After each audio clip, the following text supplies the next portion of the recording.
2025ஆம் ஆண்டு இந்த குரு பெயர்ச்சியானது திருக்கணித முறைப்படி மே மாதம் 15ஆம் தேதி நமக்கு குரு பகவான் ரிஷபராசியிலிருந்து மிதுன ராசிக்கு மாறுகிறார்.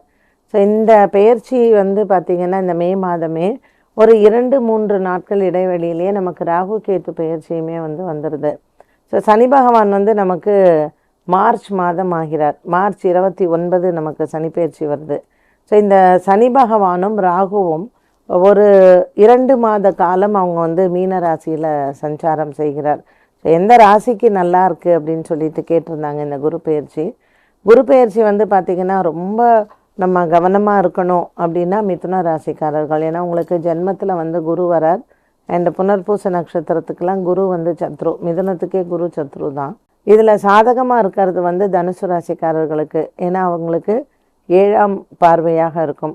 இப்போ கும்பராசிக்காரர்களுக்கு 5ஆம் இடத்துல பூர்வ புண்ணிய ஸ்தானத்தில் வருது. துலாம் ராசிக்காரர்களுக்கு 9ல் வருது. இதில் பெஸ்ட்டுன்னு பார்த்திங்கன்னா துலாம் ராசிக்காரர்களுக்கு. அண்டு 9ஆம் பார்வையில் இருக்கக்கூடிய துலாம் ராசிக்காரர்களுக்கு ராகு கேத்து சனி எல்லாமே சாதகமாக வராங்க. அதனால் நெக்ஸ்ட் இயர் 2025 துலாம் ராசிக்காரர்களுக்கு கொஞ்சம் எல்லாமே சாதகமாக இருக்குது. கவனமாக இருக்க வேண்டியவங்க விருச்சிக ராசிக்காரர்கள். அவங்களுக்கு 8ஆம் இடத்துல குரு பகவான் வருகிறார். அதே மாதிரி கடகராசிக்காரர்களுக்கு விரயத்தில் வராரு 12ஆம் இடத்துல. ஸோ சிம்மத்துக்கு லாபத்தில் வரார், ஒன்றும் பிரச்சனை இல்லை. கன்னிராசிக்காரர்களுக்கு 10ஆம் இடத்துல வரார்.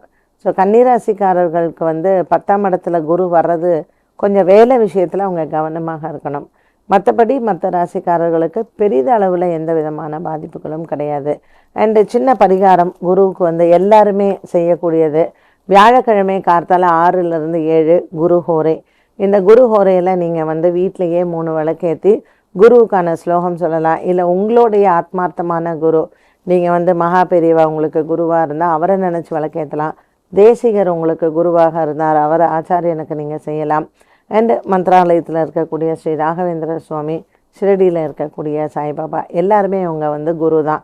ஸோ நம்மளை யார் கைட் பண்ணுறாங்களோ அவங்கள Thursday மார்னிங் 6 to 7 அவங்கள நினச்சி 3 விளக்கேற்றுங்க. குருவுக்கு இதை விட பரிகாரம் எதுவும் வேறு தேவையில்லை.